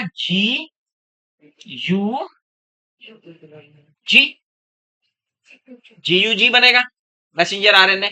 और ये कौन सा प्रोटीन बना रहा था? ये कौन सा ग्लूटामिक एसिड क्या बना रहा था? ये ग्लूटामिक एसिड, छठे नंबर का ये प्रोटीन है ग्लूटामिक एसिड। और जब यहाँ की बजाय ये आ गया तो इसने क्या बना दिया? वैलिन बना दिया। इसने क्या बना दिया? वैलिन। और वैलिन बनते ही जो हीमोग्लोबिन की बी चेन है, वो इफेक्टेड होगी, वो प्रॉपर नहीं बनी। क्या हीमोग्लोबिन बनना बिल्कुल बंद हो गया? नो सर, उसकी क्या चेंज हुई? बस क्वालिटी। क्वालिटी उसकी क्वांटिटी चेंज नहीं हुई, क्या चेंज हुई? क्वालिटी क्वालिटी चेंज हुई। तो ये एक क्वालिटेटिव म्यूटेशन है, इसमें क्वालिटी बदल रहा है। कैसा म्यूटेशन है? क्वालिटेटिव म्यूटेशन है, क्योंकि यहाँ पे क्वालिटी चेंज की हमने। और इसके होते ही जो हीमोग्लोबिन है वो डिफॉर्म हो जाता है, उसके डिफॉर्म होते ही आरबीसी की शेप भी क्या हो जाती है? डिफॉर्म हो जाती है। और ये कैसा जीन है? एक रेसेसिव जीन। कैसा जीन है? अगर किसी में एच बी ए और एच बी ए है, क्या उसे ये होगा? नहीं होगा, उसपे नहीं होगा। जिसमें एच बी ए और एच बी एस है उसे होगा क्या? नहीं होगा। जिसमें एच बी एस और एच बी एस है उसमें होगा क्या? उसमें होगा। अब जो अफ्रीकन है, क्या है?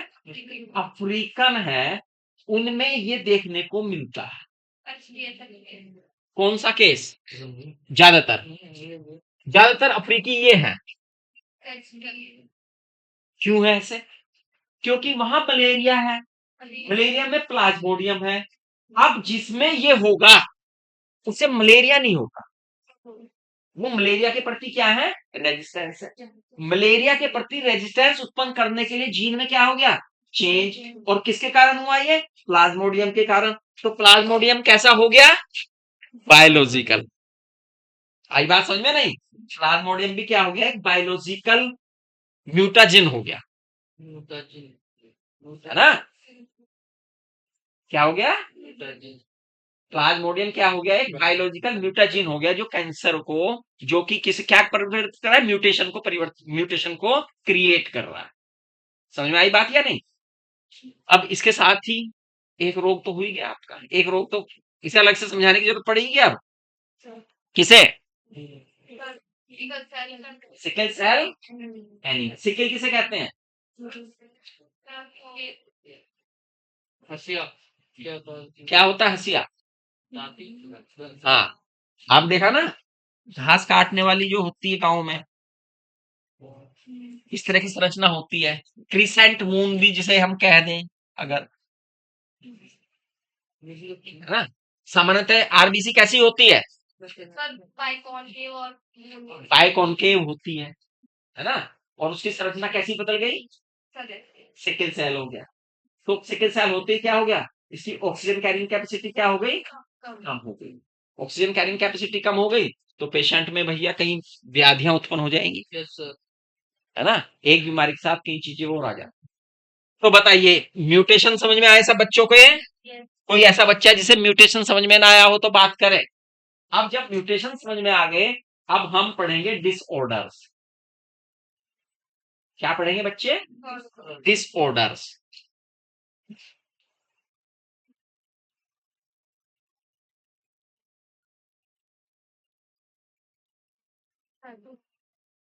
डिसऑर्डर्स दो तरह के हैं, एक मेंडेलियन और एक क्रोमोसोमल। क्या अंतर है इनमें? मेंडेलियन कौन से हैं? जिसमें जीन में चेंज हो। और क्रोमोसोमल क्या है? क्रोमोसोम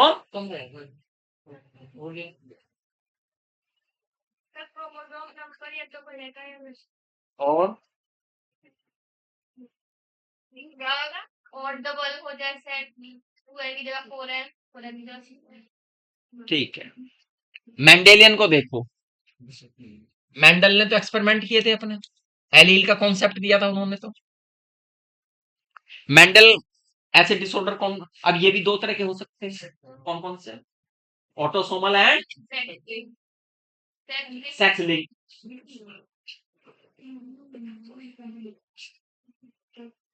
ऑटोसोमल एंड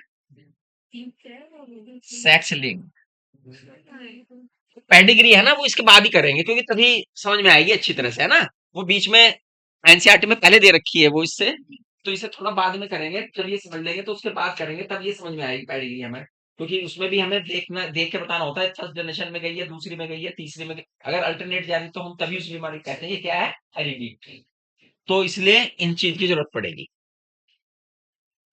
ऑटोसोमल एक अभी हमने पढ़ी है, कौन सी? सिकल सेल एक ऐसी थी, ऑटोसोम। एक और है एल्केटोन यूरिया।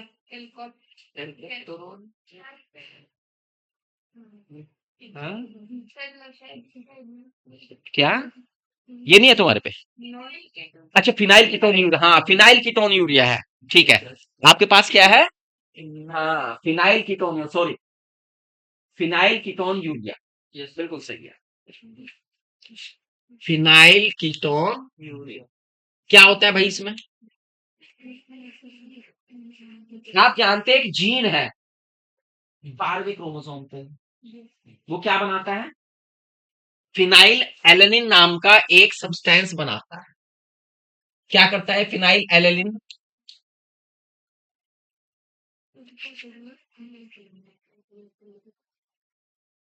ये एक एंजाइम बनाता है, किसे क्या कहते हैं? Phenyl alanine hydrolase. ये क्या करता है?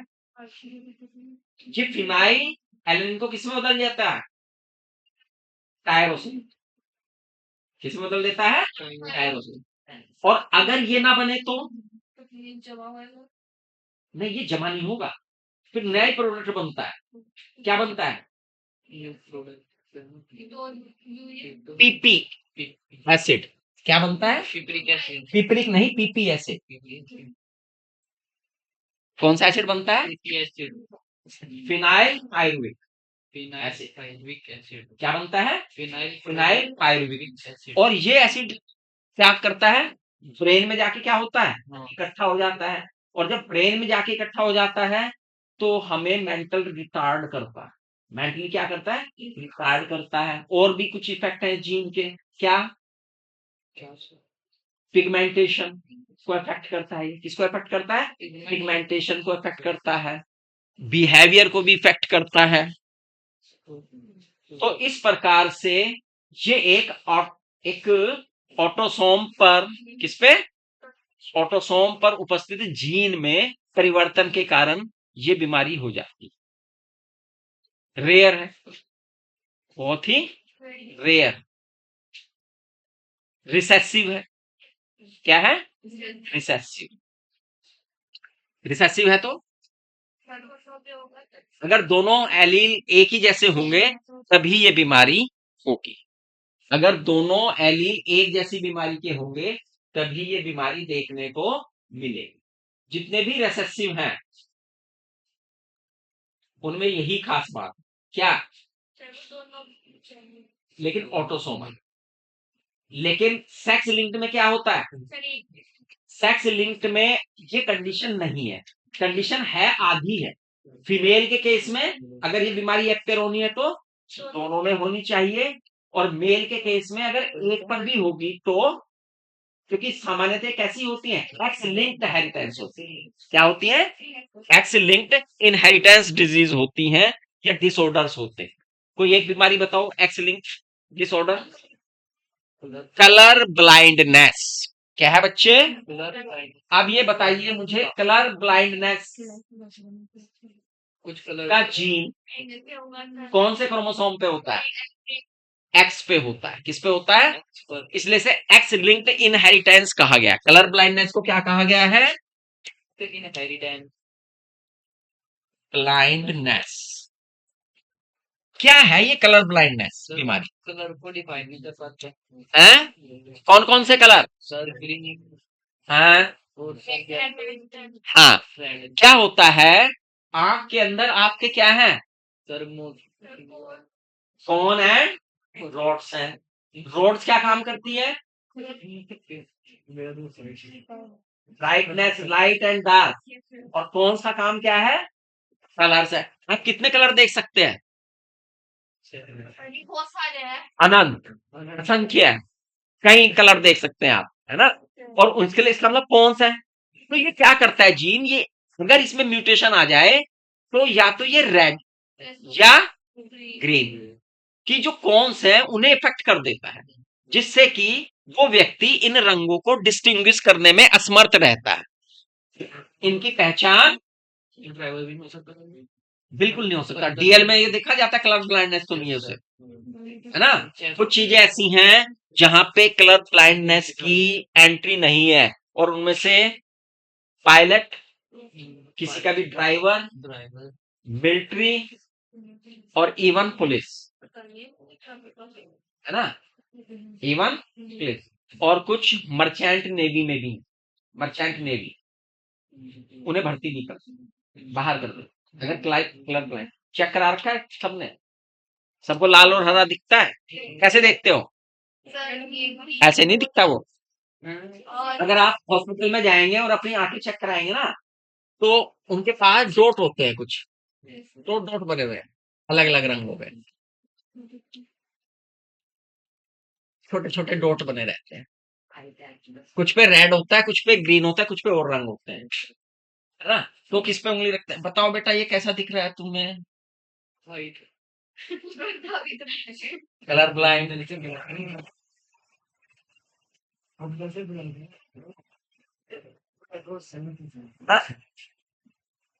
Colour blind. ऐसे ही बोल तो जैसे ही आपने बताया, डॉक्टर रिएक्शन दे देता है ना। तो हाँ, ऐसे पता लग जाता है बेटा, है ना। तो ग्रीन और रेड को वो पहचान नहीं पाएगा। देखो, आप सारी सिग्नलिंग में ग्रीन और रेड का यूज होता है ना। कोई सिग्नल ही नहीं पहचान पा रहा, तो इसका मतलब वो तो पुलिस पहचान पाएगा, वो तो मरवा देगा पूरे ट्रैफिक को, है ना। ग्रीन लाइट हुई है, वो हाथ दिए खड़ा है, रुक जाओ भाई, जब ग्रीन होगी जब जाना। तो कहे भाई ग्रीन हो रही, क्या तुझे पता है? हमें ऊपर से ये भी कहेगा वो, है। और जब रेड होगी तो वो छोड़ देगा, तो सारे भिड़ रहे हैं आपस में, इधर वाले भी इधर वाले भी। तो इसलिए तो बच्चों, इसका जीन होता है किस पे? एक्स पर, एक्स क्रोमोसोम पर इसका जीन होता है। महिलाओं में, महिलाएं प्राय इसकी शिकार नहीं पाई जाती। तो आप तो सिक्योर हो लगभग। आप कैरियर हो सकते, कैरियर हो सकते, कलर ब्लाइंड है। हाँ, आप में ये बीमारी आ सकती है। तो सामान्यतः पुरुष इसके क्या होते हैं? पेशेंट होते हैं। अगर एक भी पुरुष के ऊपर कलर ब्लाइंड एक्स गुण, अरे ये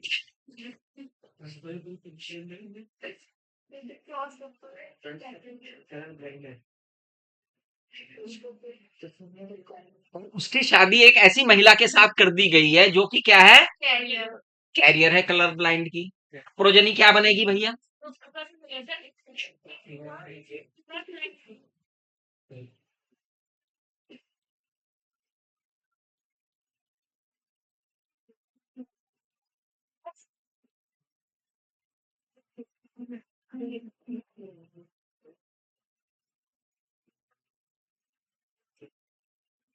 ये प्रोजनी बनी है भैया।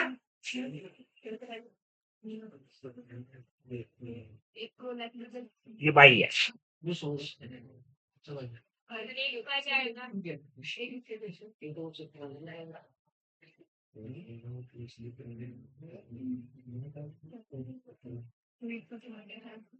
ठीक है, क्या संभावना आ रही है?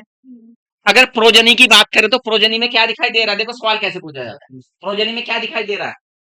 प्रोजनी में 50% में ये रोग होगा, 50% क्या होंगे? नॉर्मल।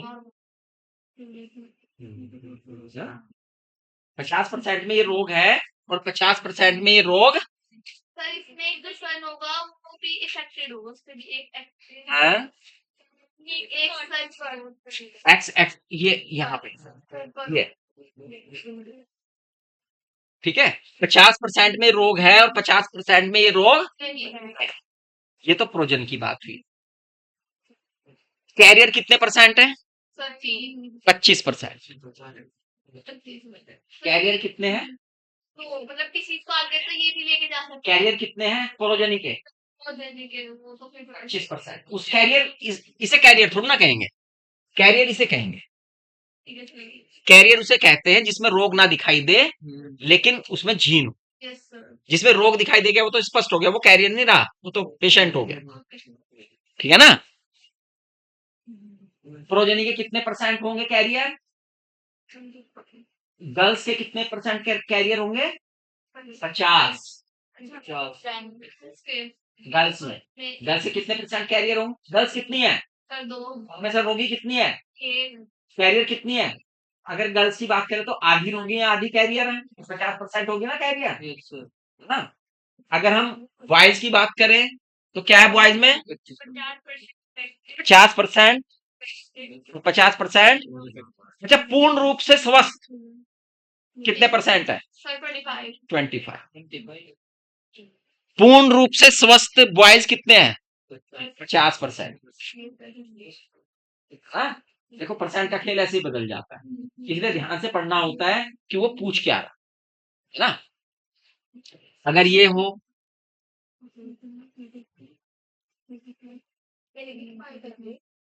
अगर ये कंडीशन बने तो क्या होगा? ये कंडीशन होगी तो देखो ये बनेगा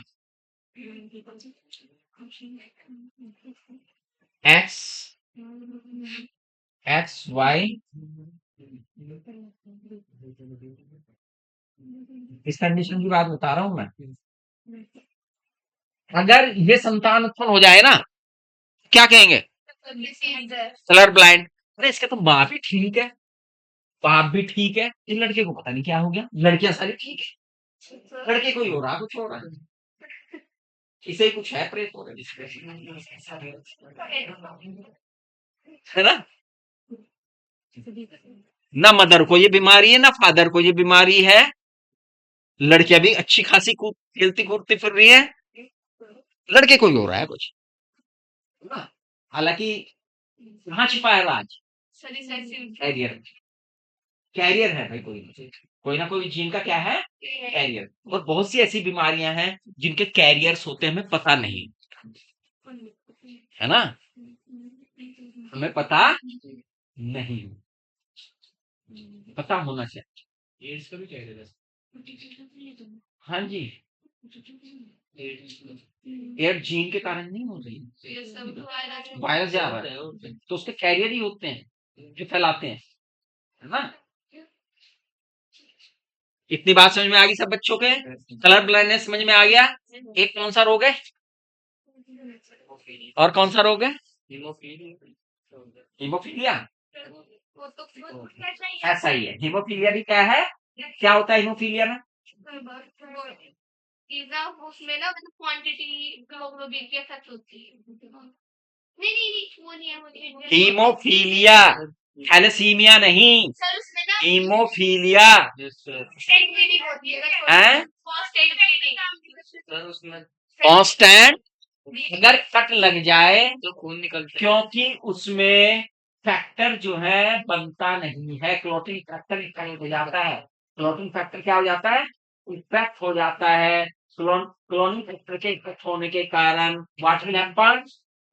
कंटिन्यू कट लगने पे ब्लीडिंग होती है और कभी कभी एक्सिस ब्लीडिंग के कारण डेथ भी हो सकती है।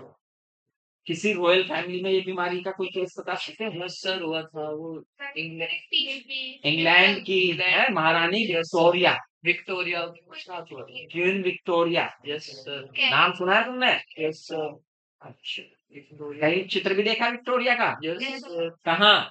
सर फोन में हाँ? सर इंस्टाग्राम वगैरह में तो दिख ही जाएगा। अच्छा, एक जगह और बताता हूँ कहाँ मिलेगा। सर हमने न्यूज़पेपर में भी सुना, और कहीं देखा? अच्छा, विक्टोरिया पहले किसी घर में ना पुराने अंग्रेजों के टाइम के चांदी के सिक्के होंगे, हाँ है ना, उनपे वहां के जो महाराजा होते थे ना इंग्लैंड के, क्योंकि हम इंग्लैंड के अंदर में काम करते थे, तो वहां के महाराजा की उस पर तस्वीर छपती थी। तो महारानी विक्टोरिया तो बहुत लंबे टाइम से रही है ना, काफी लंबे टाइम तक उन्होंने राज किया, तो कई सालों तक उनके सिक्के, और ज्यादातर सिक्के उन्हीं के मिलते हैं महारानी विक्टोरिया के। तो अगर आपने देखा हो पुराना सिक्का चांदी का, तो उसके एक तरफ महारानी विक्टोरिया बनी रहे ना, वही है। क्या कहला, जिनके वंशावली में क्या थी, हेमोफीलिया की कैरियर थी ना। अब ये भी प्रोजनी इसकी भी सेम ऐसी, प्रोजनी इसकी भी सेम है। एग्जाम्पल कोई से भी ले सकते हैं और आप बना सकते हैं कि भाई कितने परसेंट होगा, कितने, ऐसे सवाल इसमें पूछे जाते हैं। किसमें, हीमोफीलिया में। ठीक है, हैं, टाइम हो गया। चलिए भाई, टाइम हो गया तो टाइम, मंडे में हम न्यूमेरिकल करेंगे एक तो, और न्यूमेरिकल करेंगे ना, और मैं सवाल पूछूंगा आपसे, इन पे आधारित ही कुछ इसका थोड़ा सा रह गया है, वो भी कवर कर लेंगे हम और अच्छी तरह से। इन बीमारियों के एक बात, क्योंकि इनमें से एक सवाल जरूर आ, बैठा भी कहाँ भाग गई? सर बातें कर रहे हैं, भूख लग रही है ज्यादा, तेरी मम्मी ने क्या बना रखा है ये बता, ये इतनी जल्दी भाग रही, कुछ घर पे कुछ जरूर कुछ बढ़िया बना हुआ है। अच्छा, नमाज के लिए जाना है, कोई बात नहीं, 2 मिनट में छोड़, तो तैयार होके आना। न्यूमेरिकल तुम्हारे से कराऊंगा, फार्मूले तुम्हारे से पूछूंगा, बच्चों को ब्लैक बोर्ड पे बुला के सोल्व भी करा सकता हूँ मैं। ठीक है, ये इसी वाले लाइन, ठीक है ना, यानी सोल्व कर रहे हैं हम न्यूमेरिकल सारे सोल्व। उद्देश्य ये रहेगा कि जितनी भी प्रॉब्लम्स है न्यूमेरिकल सांख्यिक रूप से, वो हम सोल्व कर लें और हमें कोई दिक्कत ना हो एग्जाम। चलिए, यस सर। और कोई सवाल आपका हो तो पूछिए, अब तक के इसमें से कोई प्रश्न है तो पूछिए।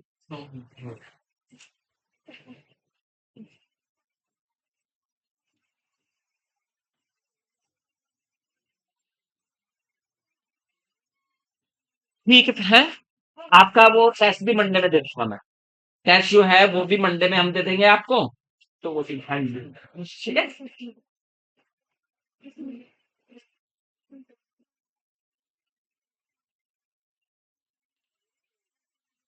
ठीक है बच्चों, क्या भाई ने बताया साइन करेंगे सब बच्चे, तभी प्रेजेंट लगेगी तुम्हारी है। कौन, वन ऑफ साइन, हाँ, बंद करके, बंद कर,